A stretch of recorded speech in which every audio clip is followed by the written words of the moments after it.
Welcome back to WagerTalk.com. It's NFL Week 3 of the NFL preseason, also known as Dress Rehearsal Week.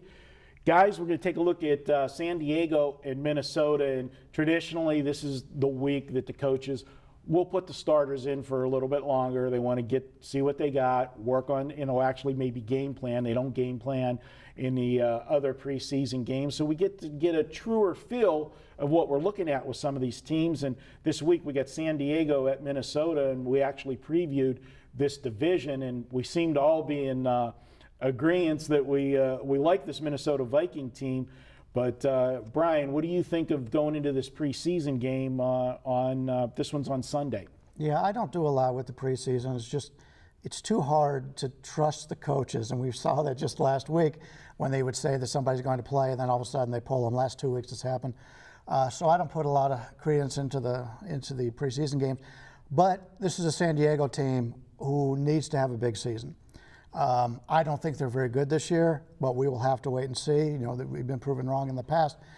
Minnesota, as I pointed out, as we talked earlier, they got to throw the ball a little bit. I think this is the game where they need to come out, since they are playing first stringers on defense, try throwing the ball a little bit longer, which would point me towards maybe an overplay in this game. But other than that, I'm probably going to sit this one out. We might just have another lunch bet here, because I'm looking the other way in this one. And I actually agree with you that Minnesota is going to throw the ball more this year. But I don't think they want to tip their hand and show that in preseason. They're going to do that in practice, not show it in a preseason game. You'll see that maybe in week 1. The defense for Minnesota, we've talked about, one of the best in football. Mm-hmm. And when I look at preseason games, guys, for me, if I want to look at the stats and see what teams did, I want to look at the first half. I don't want to look at the second half, because the second half's meaningless because you're looking at reserves. And, you know, yeah, one team might be a little bit deeper on the reserves and stuff, but you're going to get a better look at what the teams actually are with the first half stats. And even though you're getting reserves in the first half in these early games, that's when you're going to see the better players. And if you look what Minnesota's done the first 2 weeks, their first unit held Cincinnati to 7 points in the first half. Last week, their first unit held Seattle to zip, nothing. And in fact, Seattle didn't score in that game till in the fourth quarter. I see them shutting down the San Diego team.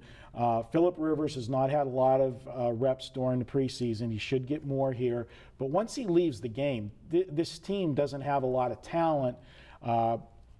They've got Clemens as the backup, and then Berkovici, the kid from Arizona State. Neither of them are going to light up the scoreboard, especially against this defense. And the other reason why I don't think Minnesota's going to open it up in this one, Teddy Bridgewater didn't play last week. He has a sore shoulder. He was late scratch for that game. If he sees action this week, I don't see them going downfield. Tony, you got any thoughts? Both of you made very good points there. I find week 3 very intriguing, the dress rehearsal week for NFL preseason. I looked at this game and passed right over it, simply because of all the things you just outlined. Is Bridgewater going to play? How long is he going to play? Is there anything? Does San Diego have anything, even when Rivers is on the field?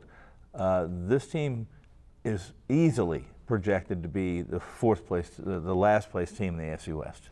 Well, you'd mentioned the quarterback rotation for San Diego. I believe the third stringer is not going to be playing in this game. So how long is Rivers going to be in that game? And that's a concern. But go a little bit off topic here. You mentioned the first half. Mm-hmm. A lot of people handicap, and I'm going to talk regular season right now. Right. A lot of people handicap the stats for the entire game.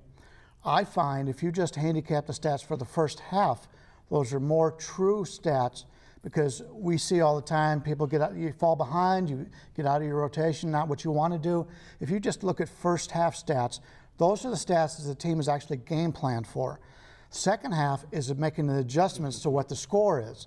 So if you're looking at your power ratings, looking at future how to work your power ratings, I think the first half handicapping is very good, and that's the way I would look at things. The other thing is, with this total at 41, this is the highest total that we've seen of either of Minnesota's games or San Diego's. But if you look at the totals in general this week, the over-unders for all of the preseason games are up, because people are thinking this is the dress rehearsal week, the offenses are going to play more. That's true. Some of the defenses are going to play more Very too. good point. I always love that, but you see this every year. Automatically, there's a big jump on the over-unders from week 2 to week 3 of the preseason. And in this case, I just think the value is on the under in this one. I got the under, and if you're leaning the over, you want to. And it's a lean. It's not a play. It's a lean. Yeah, but when you lean, it's yeah, I don't need to. Yeah. But I do want to point out that with the totals, when you get the third and fourth string guys in there, they don't have a clue what they're doing, and that's why in the fourth quarter you don't see a lot of scoring, unless it's somebody picking off a pass and running it back for a touchdown. Yeah. So.